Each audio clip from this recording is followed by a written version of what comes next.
سورہ نساء کی آیت نمبر 81 ہے۔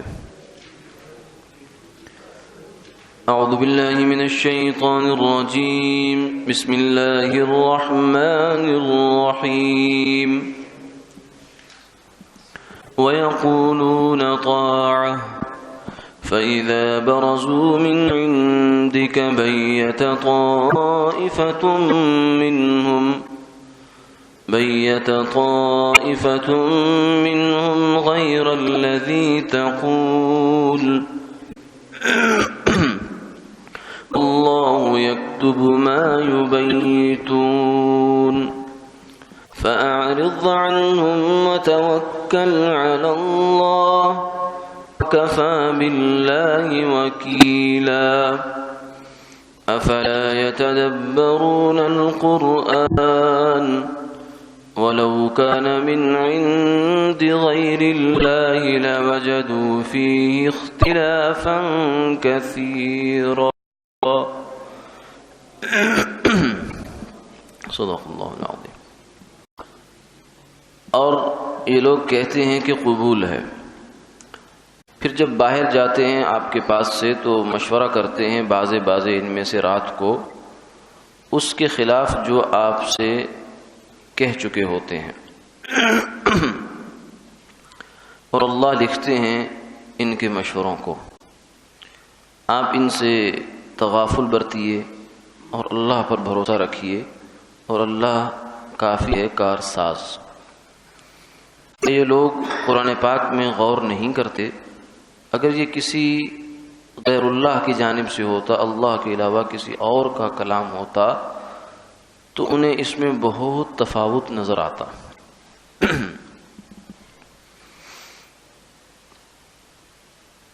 پہلی آیت مبارکہ میں منافقین کے ایک طرز عمل کا تذکرہ ہے۔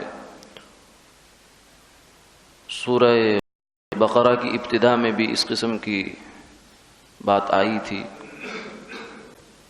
کہ جب وہ آپ کے پاس ہوتے ہیں تو کہ ایمان لائے، اور جب وہ اپنے پیشواؤں کے پاس، اپنے شیاطین کے پاس جاتے ہیں تو جا کر کہتے ہیں انا معکم انما نحن مستہزئون، ہم تو تمہارے ساتھ ہیں، ہم تو وہاں کیا کر رہے تھے؟ وہاں مذاق کر رہے تھے۔ تو اس کا جواب میں وہاں فرمایا اللہ یہزئ بہم، یہ دراصل آپ کے ساتھ مذاق نہیں کر رہے تھے، اپنے ساتھ مذاق کر رہے تھے۔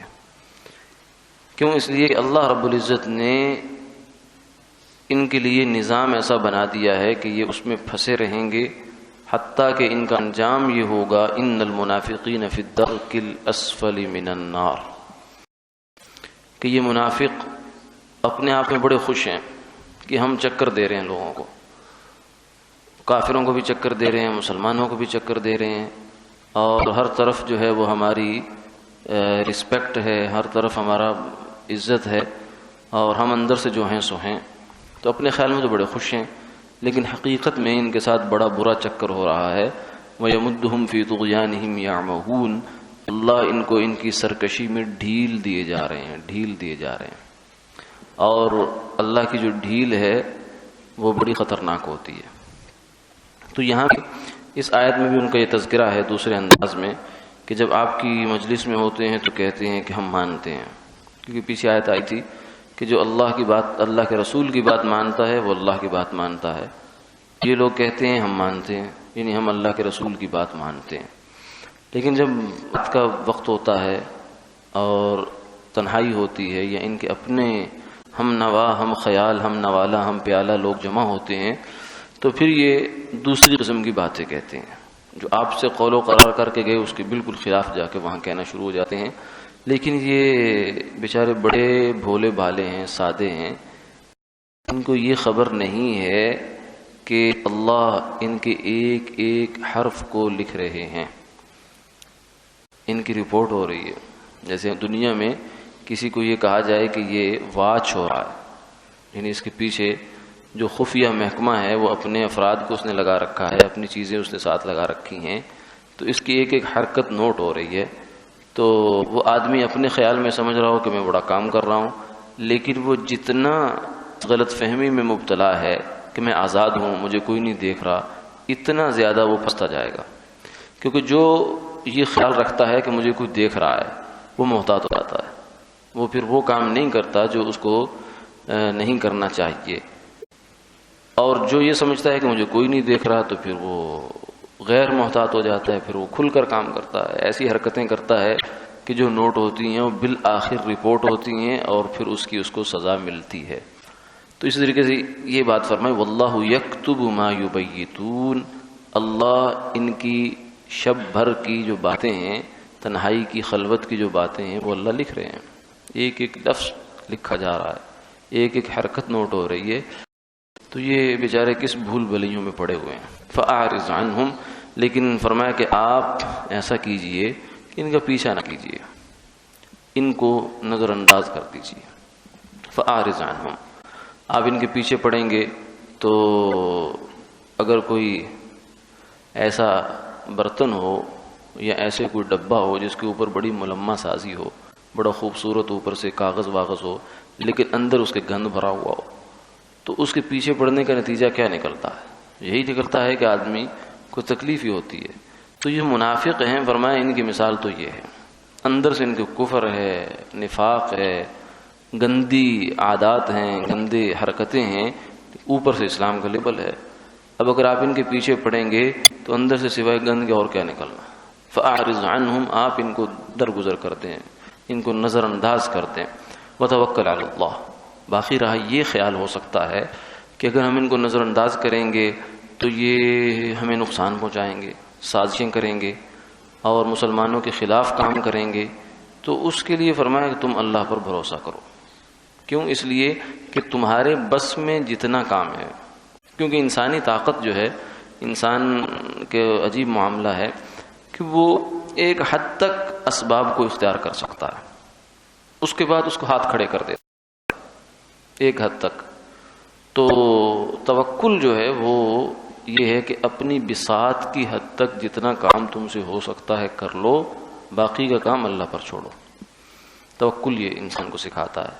بس صرف فرق اتنا ہوتا ہے کہ سمجھدار آدمی جلدی توکل کر لیتا ہے، وہ اپنی حدود کا تعین جلدی کر لیتا ہے، اور جو بیچارہ اسباب کی دنیا میں پھنسا ہوتا ہے وہ بہت زیادہ غلو کرتا ہے، مبالغہ کرتا ہے، اور وہ اینڈ دیکھ کرتا ہے اپنے خیال سے، اپنی کوشش محنت کا، لیکن نتیجہ پھر بھی وہی نکلتا ہے جو نکلنا ہوتا ہے.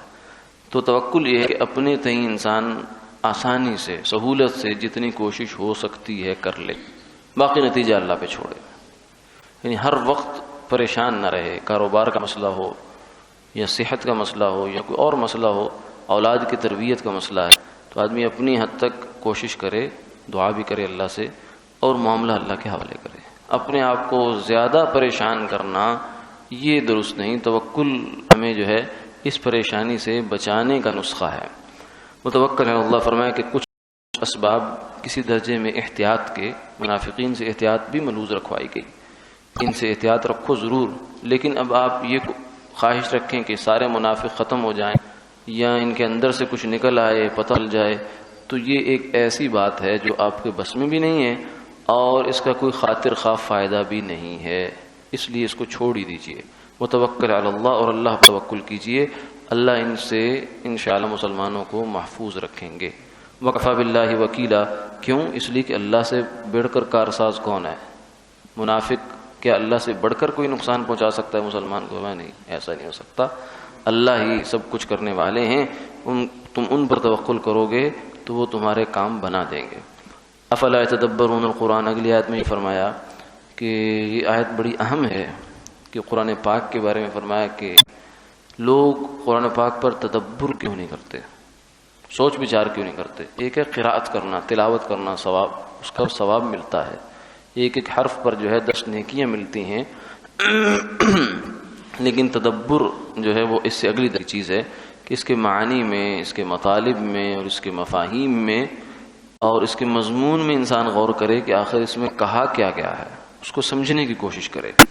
فرمایا کہ اگر یہ لوگ یہ کریں گے تو قرآن پاک کی حقانیت اور اس کا من جانب اللہ ہونا اور اس کا اللہ کا کلام ہونا ان پر کھلتا چلا جائے گا. کیوں؟ اس لیے کہ کسی کلام کی جو عظمت ہے وہ متکلم کی عظمت ہوتی ہے. یعنی کوئی بھی کلام ہے اس کو دیکھ کر آدمی یہ اندازہ لگاتا ہے کہ اس کو کہنے والا کتنی بلند سوچ کا مالک ہے. شاعر ہیں، ان کی شاعری ہے، نظم والوں کی نظم ہے، ہم اس کو دیکھ کر اندازہ لگاتے ہیں. اور عام طور سے جو انسان ہے چونکہ اس کی معلومات ناقص ہیں، اس کے تجربات ناقص ہیں، اور وہ جذبات کا اسیر ہے، کبھی کچھ اس کا خیال ہوتا ہے، کبھی کسی قسم کا اس کی فیلنگ ہوتی ہیں، تو اس کی باتوں میں یہی چیزیں نظر آتی ہیں. کبھی اونچائی ہے، کبھی نیچائی ہے، کبھی بہت اچھی بات کرتا ہے، کبھی بڑی رف سی بات کر دیتا ہے، کیونکہ وہ جذبات کے ساتھ کا اسیر ہوتا ہے. اور اس کے کلام میں یکسانیت ہونا بہت مشکل ہوتا ہے انسان کے کلام میں. لیکن جو اللہ کا کلام ہے اس میں یکسانیت ہے، ایک جیسا. یعنی الف لام میم سے لے کر ناس کی سین تک جو فصاحت اور بلاغت کا معیار ہے، عمدگی کا معیار ہے، کلام پاک میں وہ ایک جیسا چلا آ رہا ہے. ہاں مضمون کے لحاظ سے فرق پڑے گا. قیامت کا مضمون ہے تو اس میں تو دہشت اور وحشت ہوگی، اور جنت کا مضمون ہے، اللہ کی رحمت کا مضمون ہے، تو اس میں وسعت ہی وسعت اور ٹھنڈک ہی ٹھنڈک ہے. لیکن اس مضمون کو ادا کرنے کے لیے جو الفاظ کا چناؤ ہے تو وہ بالکل ایسا ہے کہ آدمی اس سے بڑھ کر کوئی اور امکان لا نہیں سکتا. اس لیے اللہ تعالیٰ نے قرآن پاک میں یہ چیلنج دیا ہے پورے انسانوں کو، اگر تم قرآن پاک کو اللہ کا کلام نہ سمجھو، تمہیں کوئی شک ہے اس میں، تو کوئی بات نہیں، شک دور کر لو اور اس جیسی کوئی ایک صورت بنا کر لے آؤ. اگر بنا کر لے آتے ہو تو اس کا مطلب یہ ہوگا کہ یہ کلام بھی کسی انسان کی کاوش ہے. قرآن پاک اگر نہیں لا سکتے تو پھر یہ چیز تمہیں ماننی پڑے گی کہ یہ کسی انسان کا کام نہیں ہے، چاہے وہ کتنا بڑا انسان ہو. یہ کسی ایسی ہستی کا کارنامہ ہے کہ جس کی کوئی مثال، کوئی نظیر نہیں ہے. تو یہ ایک تو قرآن پاک میں یکسانیت ہے، اسلوب کی، انداز کی یکسانیت. اور دوسری چیز یہ ہے کہ اس میں مضامین کی وحدت ہے. یعنی جو چیز بیان ہوئی ہے وہ پورے علیم، حکیم، خبیر کی جانب سے بیان ہوئی ہے. اس میں یہ نہیں ہے کہ صبح کچھ کہا، شام کو کچھ کہا. انسان تو بدلتا رہتا ہے نا. صبح کا ایکسپیرینس کچھ اور تھا، رات کا کچھ اور ہو گیا. 100 سال پہلے کی تحقیق انسان کی کچھ اور تھی، 100 سال بعد اور ہو گئی. 100، 200، 500، 400 سال پہلے جو ہے وہ سائنسدان کچھ کہتے تھے. آئزک نیوٹن آیا تو اس نے کہا کہ یہ تو جھک مار رہے ہیں، اب علم تو یہ نہیں یہ ہے. اور پھر اس کے بعد والے آئے تو انہوں نے اس کو بھی تقلید کر دی کہ علم یہ نہیں یہ ہے.